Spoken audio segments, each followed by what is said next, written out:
बताइए नजर डालते हैं आज की कुछ खास खबर की ओर। भोपाल का यूनानी शफाखाना सन 1909 के अंदर स्थापित किया गया था, जिसके बाद से निरंतर यूनानी पद्धति से इलाज किया जा रहा है और 1984 से इसी बिल्डिंग के अंदर फार्मेसी का काम भी शुरू किया गया है, जो मध्य प्रदेश के अंदर 70 सेंटर पर अपनी दवाएं उपलब्ध कराती हैं। इस कारण यह बिल्डिंग छोटी पड़ने लगी है। वहीं इस बिल्डिंग के बाहर 2 पहिया 4 पहिया वाहनों ने अतिक्रमण कर रखा है, जिससे कि वाहनों के आने जाने में परेशानी होती है और रहवासियों को परेशानी हो रही है।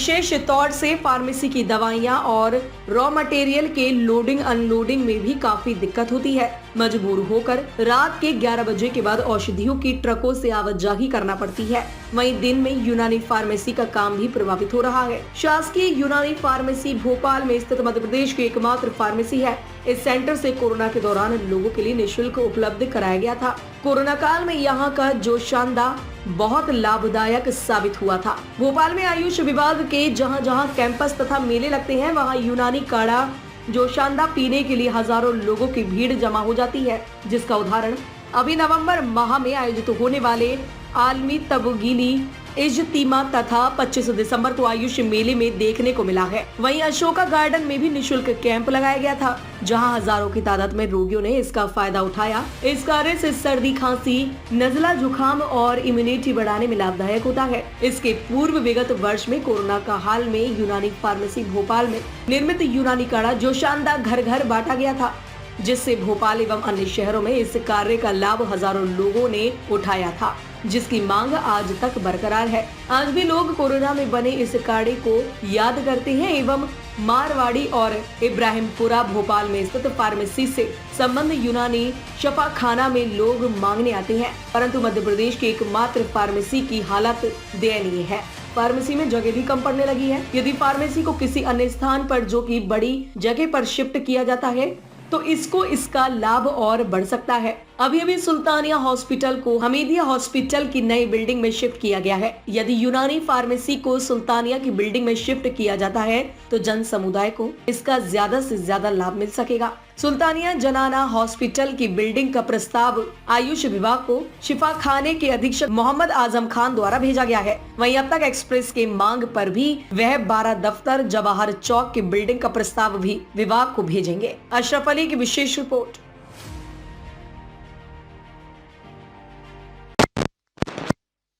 बना है क्योंकि अब बहुत ज़्यादा आबादी बढ़ गई है, जगह हो गई है, तो अब क्या इस तरह का कोई प्रपोजल आपकी विभाग की तरफ से, आपकी तरफ से या जनता की आसपास की डिमांड कुछ है, ऐसा कुछ है क्या मामला? देखिए, ये जो कुछ कार्य होता है फार्मेसी का, उससे जनता से कोई लेन देना होता नहीं, इसलिए जनता को परेशानी पता नहीं है। लेकिन हम लोग जो चूँकि यहाँ रह रहे हैं, हमें अंदाज़ा हो रहा है कि अब पहले जैसी अवस्था इसलिए नहीं रही कि प्रोडक्शन बहुत बढ़ गया है, डिमांड बहुत है। हमारे जो डिस्पेंसरीज़ और चिकित्सालय में जो हम मेडिसिन सप्लाई करते हैं, अब ये चूँकि एक कभी हवेली हुआ करती थी जिसमें अभी सिचुएटेड है। जब छोटे स्केल पर काम हो रहा था तो उस वक्त तो कोई दिक्कत नहीं थी। अब चूँकि बल्क में हम ज़्यादा प्रोड्यूस कर रहे हैं तो हमें बहुत दिक्कतें आ रही हैं। दूसरी ये कि यहाँ पे लोगों ने इतना अतिक्रमण कर रखा है अपनी गाड़ियों को खड़ी-खड़ी करके। अतिक्रमण से मुराद ये कि पार्किंग एरियाज़ हमारे यहाँ बिल्कुल ख़त्म हो जाने की वजह से जब भी हमारी गाड़ियाँ आती हैं तो बड़े-बड़े ट्रक्स आते हैं, या हम हमारे यहाँ से औषधियाँ ले जाने के लिए जो चिकित्सालय या औषधालय आते हैं, वो भी अपनी-अपनी लोडिंग गाड़ियाँ लेके आते हैं। उनको खड़े करने के लिए बहुत मुश्किल आती है और उन तक पहुँचाने या दवाएँ हमारे यहाँ आने में बहुत दिक्कत होती है। तो ये सब होता है। अक्सर व बेशतर हम लोग रात में ट्रकों को या इसको उनको वक़्त देते हैं। उसके लिए हम लोगों को अलग से किसी को पाबंद करना होता है या हम लोगों को मौजूद रहना पड़ता है, क्योंकि उस वक्त तक थोड़ा ट्रैफ़िक कम हो जाता है। तो ये ट्रैफ़िक बहुत ज़्यादा गुंजान हो जाने की वजह से बस्ती और ज़्यादा घनी होती जा रही है, जिसमें कि आवागमन का बहुत ज़्यादा असुविधाएँ होने लगी और प्लस हमारा चूँकि अब प्रोडक्शन लेवल भी बढ़ रहा है, अतः हम लोगों ने डिमांड की है और हमने अपने संचालनालय को भी लेटर लिखा है बार-बार कि कृपया क्या नाम है यहाँ से किसी अच्छी जगह पर कोई जो कहना चाहिए कि फार्मेसी जो एक मेंटेन्ड फार्मेसी होती है या एक जो विशेष तौर से उसी के लिए ऑर्गेनाइज्ड होती है, state of the art pharmacy जिसको हम कहते हैं, या ऐसी बिल्डिंग जो फार्मेसी के लिए ही या फार्मेसी को दृष्टिगत रख के ही बनाई जाती हैं, उस तरह की बिल्डिंग में शिफ्ट होना बहुत ज़रूरी है। कोई बिल्डिंग ऐसी है आपकी निगाह में कि वहाँ शिफ्ट किया जा सकता है सरकार की तरफ से?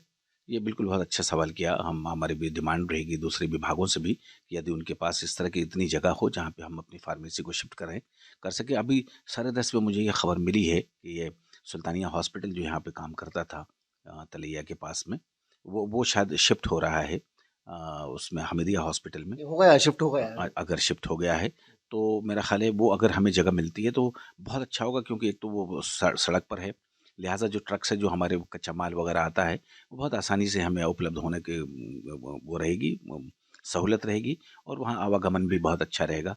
तो वो तो बहुत वो प्रॉपर रहेगा, और हमारे चूँकि इस ऑफिस के करीब भी है, लिहाजा संयंत्र को देखने में और यहाँ की भी चीज़ों को देखने में ज़्यादा बाधा नहीं आएगी।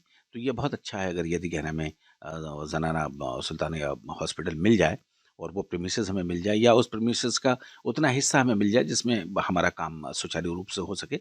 हम ये नहीं कहते कि हमें सब दीजिए, अगर बहुत बड़ी जगह है और उसमें अगर कोई और भी संस्था आना चाहती है तो उसका कोई मसला नहीं है। हमारे लिए जितनी आवश्यक जगह अगर ये वहाँ भी प्रोवाइड होती है तो बहुत अच्छा है। और हमारी तो ये है कि साहब ये अगर यहाँ से हम शिफ्ट करते हैं तो हम काम को और ज़्यादा बेहतर तरीके से सुचारू रूप से कर सकते हैं। आजम साहब, 12 दफ्तर जो जवाहर चौक पे हैं, वो उसका ऑफिस भी ISBD पे शिफ्ट हो गया है।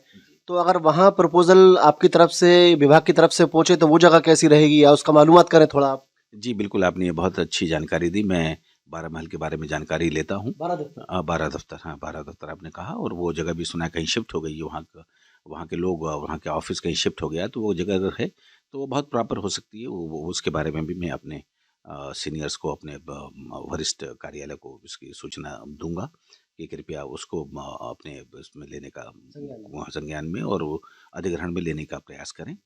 तो ये तो रहेगी हमारी कोशिश जी। अपना जो फार्मेसी का काम है सर आजम साहब, तो ये अपना सप्लाई मध्य प्रदेश में कितने सेंटर्स पे या कितने जिलों में होता है?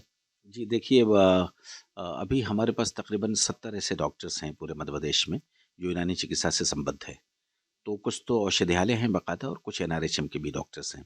उनकी भी हम जो उनके मांग के अनुसार हम दवाई यहाँ से उपलब्ध कराते हैं। लगभग 70 ऐसे यूनिवर्सिटी पॉइंट्स होंगे जो हमारे यहाँ से दवाई ले जाते हैं। उनमें 2 चिकित्सालय भी शामिल हैं।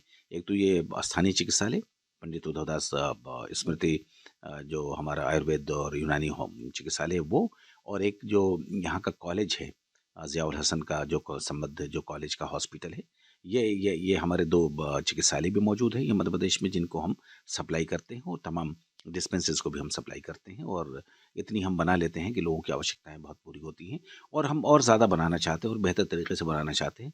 तो जाहिर है उसके लिए एक हमारे पास एक ऐसा सेटअप हो जिसमें हम सुचारू रूप से अपने काम कर सकें। क्योंकि जगह कम होने से मतलब अपन सही ढंग से काम नहीं कर पा रहे हैं। हाँ बिल्कुल बिल्कुल, इसमें कोई शक नहीं कि हम एक चाह रहे हैं कि बिल्कुल अगर स्टेटदार और प्लान्ड जिसको कहते हैं ना कि प्लान्ड फार्मेसी अगर होती है तो प्लान्ड फार्मेसी में कार्यकुशलता ज़्यादा बढ़ जाती है और हमें कार्य करने में ज़्यादा आसानी होती है। तो अपन चाहते हैं कि कहीं भी कोई ऐसी जगह मिले जिसमें हम प्लान तरीके से अपनी फार्मेसी को इस्टेब्लिश कर सकें, तो यकीनन हम क्या नाम है बहुत ज़्यादा अच्छा प्रोडक्शन दे सकेंगे, और बाकी चीज़ों को में सुविधा और सहूलत होगी, तो बेहतर सुचारू रूप से हम काम कर सकेंगे। आजम साहब, कोविड के दौरान यूनानी दवाई के अंदर एक आपका एक काढ़े की जो पैकेट निःशुल्क बांटे गए थे, तो उसके बारे में हमने लोगों से मालूम किया तो कई सैकड़ा लोगों की जानें उस काढ़े के पीने से कोविड के दौरान बची हैं। तो वो काढ़ा आगे अपना चलेगा, उस काढ़े में क्या था, आगे अपनी क्या प्लानिंग है, अगर कोविड का अल्लाह ना करे दोबारा आता है तो इसमें अपनी क्या प्लानिंग रहेगी, क्या है वो? जी देखिए, हमारा जो काढ़ा है वो सदियों से आजमाया हुआ फार्मूला है, और उसमें थोड़ी बहुत चेंजेस भी होती रहती हैं। एक एडवाइजरी हमारी गवर्नमेंट ऑफ इंडिया से भी आई थी, जो गवर्नमेंट ऑफ इंडिया में जो यूनानी सेक्शंस हैं हमारे वहाँ से, उसके अनुसार भी हम लोगों ने काढ़े बनाए थे, जिसके अंदर दालचीनी और बिहिदाना वगैरह का इजाफा किया था। अदरवाइज़ जो हमारे यहाँ का जो यूजुअल जो शानदार है वो भी बहुत ही सदियों से टाइम टेस्टेड जिसको कहते हैं उस तरह की चीज़ें, जिससे इम्यूनिटी भी बढ़ती है, और स्पेशली वायरल जो डिसीज़ेज़ होते हैं ना उनके प्रति जो है एक क़ुव्वत मदाफ़त या रेजिस्टेंस हमारे अंदर डेवलप होती है। और इसने देखा है और लोगों ने बताया भी है कि उसको पीते रहने से ये फ़ायदा हुआ कि जो एलर्जिक उन पर प्रभाव होते थे या वायरल जो अटैक्स होते थे वो कम हुए या नहीं हुए। तो ये दावा तो हम नहीं कह सकते कोविड के बारे में ऐसा, लेकिन हाँ लोगों की जो रिएक्शंस हैं, जो लोगों के फीडबैक्स हैं, उससे ये लगा, और लोग हमेशा उसकी डिमांड करते हैं। और आपको जान के खुशी होगी कि अभी हमारा आयुष मेला बहुत बड़े लेवल पर लगाया गया था अशोका गार्डन में। उसमें भी हमारे स्टॉल से 1200 लोगों ने काढ़े का सेवन किया था और स्टिल उनकी मांग होती रहती है। लिहाजा अब जितने भी हमारे शिविर लग रहे हैं, क्या नाम है, मुफ्त में, जहाँ पे हम दवाओं को और जांच की और तमाम चीज़ों की सुविधाएं आयुष विभाग दे रहा है।